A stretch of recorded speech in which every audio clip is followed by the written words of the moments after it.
अब हम सूरा अल-माउन को बारीकी से समझते हैं। ये कुरान मजीद की 57वीं 107वीं सूरत है और ये भी मक्के में नाजिल हुई थी। इसका नाम अल-माउन यानी छोटी मोटी मदद या जरूरी चीजें है और ये नाम सूरत की आखिरी आयत से लिया गया है। ये सूरत उन लोगों के दोगले चरित्र को बेनकाब करती है जो दिखावे के लिए तो इबादत करते हैं लेकिन अपने पड़ोसी और समाज के हक अदा नहीं करते। पूरा माहौल और वजह नुज़ूल। ये सूरत मक्के के कुछ बड़े घमंडी और दिखावटी लोगों पर नाजिल हुई थी।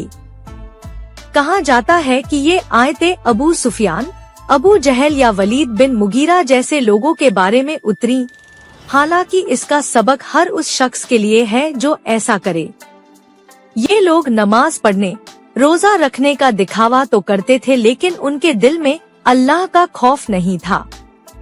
वो यतीमों और मिस्कीनों पर रहम नहीं करते थे और छोटी छोटी चीजें जैसे बर्तन, औजार, नमक देने से भी कतराते थे, जबकि उनके पास बहुत कुछ होता था।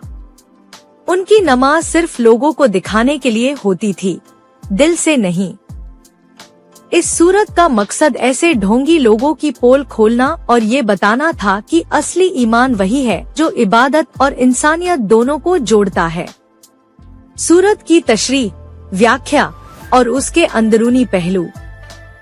सूरत की शुरुआत एक ऐसे शख्स का चित्र पेश करती है जो दीन के सच्चे मकसद को ही झुठलाता है। पहली आयत पूछती है, क्या तूने उस शख्स को देखा जो दीन को झुठलाता है? यहाँ दीन को झुठलाने का मतलब सिर्फ कलमा न पढ़ना नहीं है, बल्कि दीन की सच्ची रूह यानी हक परस्ती, रहम और इंसाफ को न मानना है। फिर दूसरी आयत में उसी शख्स की असलियत बताई जाती है। ये कहा जाता है कि यही वो शख्स है जो यतीम को धक्का देता है, यानी जो बेसहारा और कमजोर है उस पर रहम नहीं करता बल्कि उसे दुत्कारता है और उसके हक को मारता है। तीसरी आयत में उसकी दूसरी बड़ी बुराई का जिक्र है। ये कहा जाता है कि और मिस्कीन को खाना खिलाने पर नहीं उभारता, यानी गरीब और जरूरतमंद की मदद करने के लिए लोगों को प्रेरित नहीं करता। उसे दूसरों की भूख और तकलीफ से कोई मतलब नहीं होता।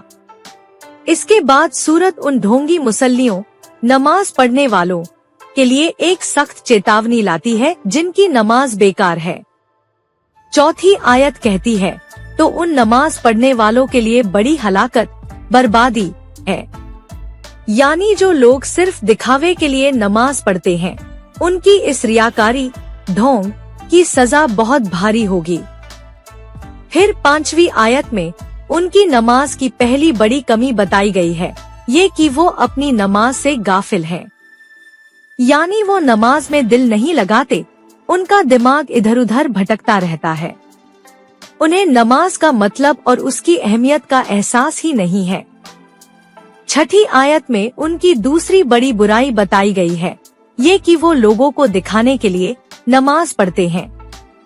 यानी उनकी नमाज का मकसद अल्लाह को राजी करना नहीं, बल्कि लोगों को ये दिखाना है कि देखो मैं कितना नेक और पाबंद हूँ। ये शिर्क एक्फी, छुपा हुआ शिर्क की एक खतरनाक किस्म है। आखिर में 7वीं आयत में उनकी तीसरी बड़ी कमी बताकर सूरत का अंत किया गया है। ये कहा जाता है कि और वो छोटी मोटी मदद, माउन रोकते हैं, यानी वो रोजमर्रा की चीजें जो पड़ोसी या जरूरतमंद के काम आ सकती हैं, जैसे बर्तन, औजार, पानी, आटा, उसे देने से मना कर देते हैं। उनमें दया और सहयोग की भावना ही नहीं है। सूरत की उपयोगिता और मुख्य संदेश। ये सूरत हर मुसलमान के लिए एक बहुत बड़ी चेतावनी और आईना है। सबसे पहले तो ये हमें बताती है कि दीन सिर्फ रस्में अदा करने का नाम नहीं है, बल्कि उसकी रूह इंसानियत और दया है। दूसरा, ये हमें सिखाती है कि अगर नमाज में दिल नहीं लगता और वो लोगों को दिखाने के लिए है, तो वो बेकार है और अल्लाह के यहाँ उसकी कोई कीमत नहीं है। तीसरा, ये सूरत हमें समझाती है कि ईमान और इंसानियत अलग अलग नहीं है, जो शख्स यतीम को धक्का देता है और मिस्कीन को खाना नहीं खिलाता, उसकी नमाज का कोई फायदा नहीं। आखिर में ये हमें ये एहसास दिलाती है कि इस्लाम एक पूरा दीन है जो इबादत और मुआमलात, सामाजिक व्यवहार दोनों को जोड़ता है। छोटी छोटी मदद करना भी ईमान का हिस्सा है। निष्कर्ष, सूरह अल-माउन एक ऐसी सूरत है जो हमारे ईमान की परख करती है। ये हमें बताती है कि असली मुसलमान वही है जिसकी नमाज उसे बुराइयों से रोकती है और अच्छाइयों की तरफ ले जाती है। इस सूरत को पढ़कर हर इंसान को अपने अंदर झांक कर देखना चाहिए। क्या हम भी नमाज पढ़ते वक्त गाफिल तो नहीं रहते? क्या हमारी नमाज में रियाकारी, दिखावा तो नहीं है? क्या हम यतीमों, गरीबों और मोहताजों की मदद करते हैं या उनसे मुंह मोड़ लेते हैं? क्या हम छोटी छोटी चीजें देने में भी कंजूसी करते हैं?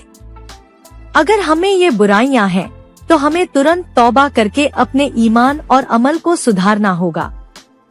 ये सूरत हमें याद दिलाती है कि ईमान दिल, जुबान और अमल तीनों चीजों का नाम है। सिर्फ जुबान से कलमा पढ़ लेना या रस्मी नमाज पढ़ लेना काफी नहीं है, बल्कि दिल का यकीन और हाथ का अच्छा अमल भी जरूरी है। यही इस सूरत का सबक है।